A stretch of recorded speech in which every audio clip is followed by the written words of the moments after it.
case of Cushing syndrome associated with pheochromocytoma.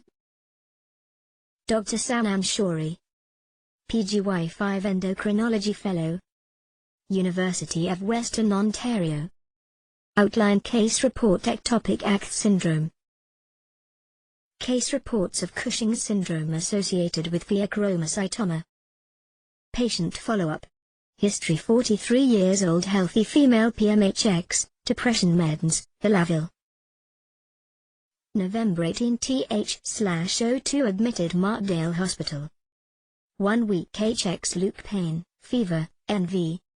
Intermittent palpitations, headaches, diaphoresis past here. History: COMTED, 2 to 3 month preceding HX, facial fullness. Facial hirsutism. Alopecia. Irregular periods. Weight gain noted primarily in the abdominal area. Physical examination. BP 205 mm of mercury / 105 mm of mercury, HR, 100 regular, RR 14 and a febrile. General exam revealed obese lady. Head and neck, moon-like phases, acanthosis nigricans, and hirsutism of the upper lip and chin. Her hair was moist and quite thin. The thyroid exam was unremarkable. Cardiac exam was normal outside of sinus tachycardia. Respiratory exam revealed bronchial breath sounds in the left lower base. Physical examination, KINT. The abdomen was protuberant with striae, however they were not violaceous in appearance. There was generalized tenderness in all quadrants with no evidence of hepatosplenomegaly. Neurological exam was normal except for mild proximal muscle weakness. The remainder of the examination was normal. Labs normal, electrolytes normal, creatinine, liver enzymes normal. Mild elevation in WBC count, 11.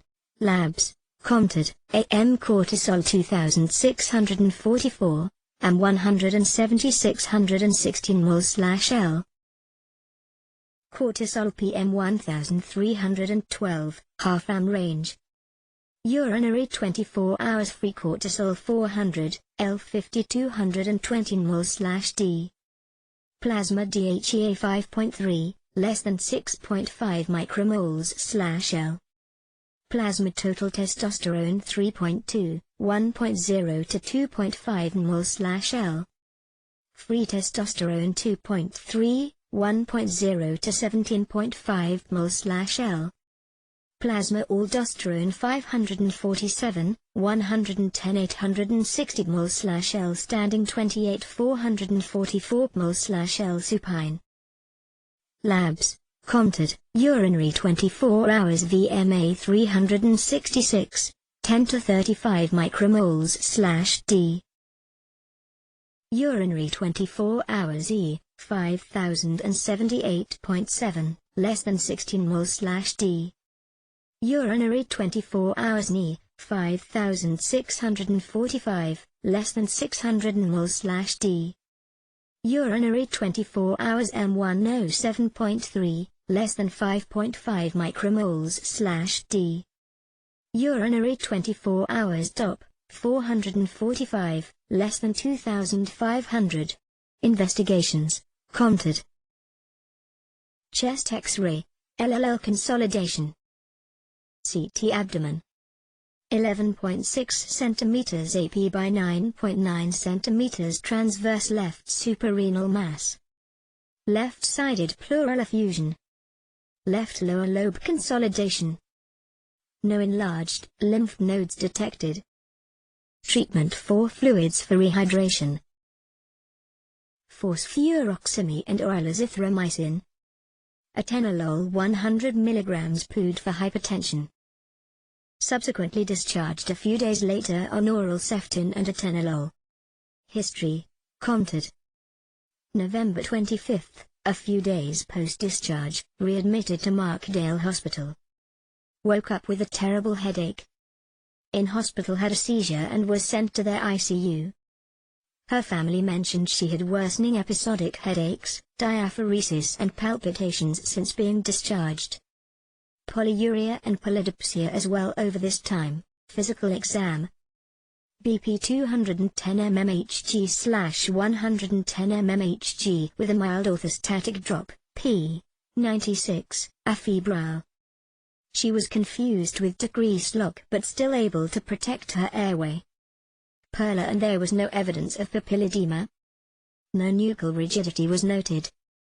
No focal neurological signs were detected. Labs: creatinine 730, 120 prior admission, K, 5.1, now 137. Mild AG acidosis. BG, 26. CK, 81,800. AST, 3,893. Urine myoglobin was greater than 10,000 with urinalysis showing granular casts. Investigations countered. CT head normal. Lumbar puncture normal. ECG showed left anterior hemiblock with T-wave inversion. Echocardiogram, hypokinesis of septum, apex and distal inferior wall of left ventricle F, 35%. Management started on forlabetalol infusion, nitro patch 0.6 mg per hour. Insulin drip. Dilantin. Subsequently transferred to a tertiary ICU center with progressive renal failure and multi-organ dysfunction for potential need for dialysis. Management. 4-nitroprusside, phentylamine and labetalol, as well as oral phenoxybenzamine were initially required for BP. Therapy with the catechol-O-methyltransferase inhibitor metyrosine was also instituted early, given the refractory nature of the hypertension and ongoing crisis. Medications on discharge from the intensive care unit were phenoxybenzamine, metoprolol, amlodipine, doxazosine, and metyrosine. Further imaging. An MRI was performed as well, revealing the 10 by 12 by 12 SM left adrenal mass which was displacing the left kidney inferiorly. Surgical removal. After ensuring control of blood pressure, surgery was performed to remove the left adrenal tumor. In addition, due to the size of the tumor, the spleen and the left kidney were also removed.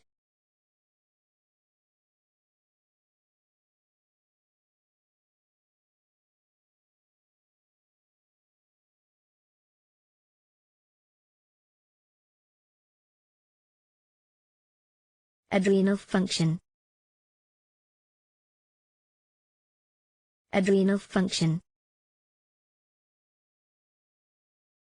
Lab values for adrenal function were taken either immediately pre-op, intra-op as well as post-op, and showed an immediate decline of catecholamines and cortisol as well as a subtle rise in ACTH.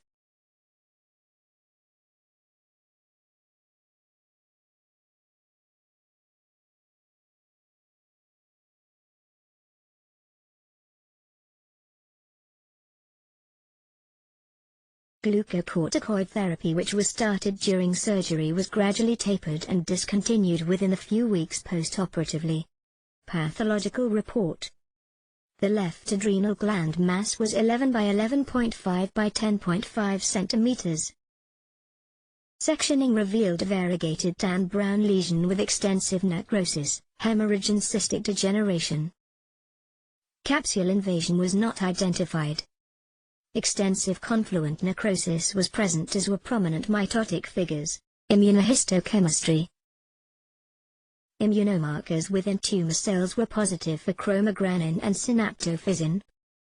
The sustenacular cells around the tumor groups are positive of S100 protein. ACTH markers showed faint granular intracytoplasmic staining. Incidental finding in kidney revealed a 3 mm renal cell carcinoma, raising the possibility of a von Hippel-Lindau syndrome. Patient disposition following surgery, blood sugars normalized. Liver and renal function tests also returned to normal. Sent home on labetalol. Ectopic ACTH syndromes comprises approx 10 to 20% of cases of Cushing's syndrome. Number of tumors that may cause ectopic ACTH production.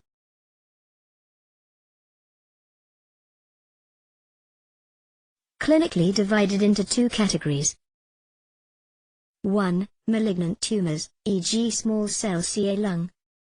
2. Indolent cases occurring in peds with underlying neuroendocrine tumors such as bronchial carcinoids. Malignant tumors clinically resemble Addison's disease more than Cushing's syndrome. Duration of symptoms from onset of presentation is short, less than 3 months. Weight loss, hyperpigmentation, myopathy, hirsutism and acne are prominent. ACTH levels and cortisol levels are very high. Hypokalemic alkalosis and peripheral edema should alert physician to the diagnosis. Indolent tumors.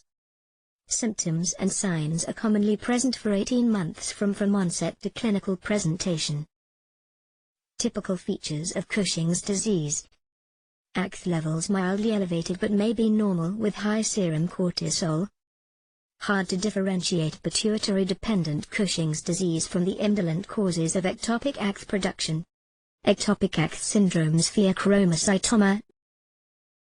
Very few reported cases. General consensus.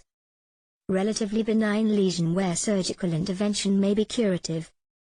Clinical symptoms and signs vary from typical Cushingoid appearance to cases of hyperpigmentation, loss, profound hirsutism and acne. Majority were female, majority had left adrenal mass, onset of symptoms were rapidly progressing. Laboratory testing vary, majority of cases. Elevated plasma ACTH average 200s, 0-100 pg per mole. Plasma YAS 300 to 400, 60 to 230 micrograms/dl. Plasma testosterone 95 to 200, 20 to 54 nanograms/dl. All were hypokalemic.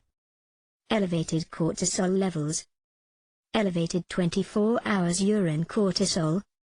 Lack of adrenal suppression with dexamethasone. Pathology. Adrenocortical hyperplasia. Positive immunostaining for ACTH. Other cases, pheochromocytoma with hypercortisolemia. Retrospective study of 6 cases of adrenocortical and medullary hyperplasia. Peds here presented with features of P alone. Elevated catecholamines and elevated 24 hours samples of cortisol. Chen M., Lu Ji et al. 2002 J. Ha Hong Univ Techno Med Sci 22-4, 367 to 368. Other cases. 2 reported cases of a mixed adenoma consisting of adrenomedullary and cortical cells. Presenting with new onset diabetes and hypertension. PT was not Cushingoid. Plasma cortisol and 24 hours urine levels elevated, plasma ACTH normal. Dexamethasone suppression test did not suppress cortisol or ACTH. Akai H., Sanoyama K. et al. 1993 Nippon Nabunpi Gokoizashi August 20 /69 7659 to 69. Did RPT have either of these? Against ectopic ACTH. Clinically, not hyperpigmented, no weight loss. Lab, ACTH normal. Normal YAS, normal testosterone, not hypokalemic on presentation. Pathology, adrenocortical hyperplasia absent. Against adrenal tumor. Absence of real cortical histology supporting this. Was this simply a hypercortisolemic response from the stress of the pheochromocytoma? Current status. Palpitations, headaches, diaphoresis and weakness have resolved. Periods regularized. She gained a few pounds since discharge but the weight is more generalized than before and has less facial fullness. Was subsequently switched to diltiazem and is currently on or antihypertensives with a normal blood pressure.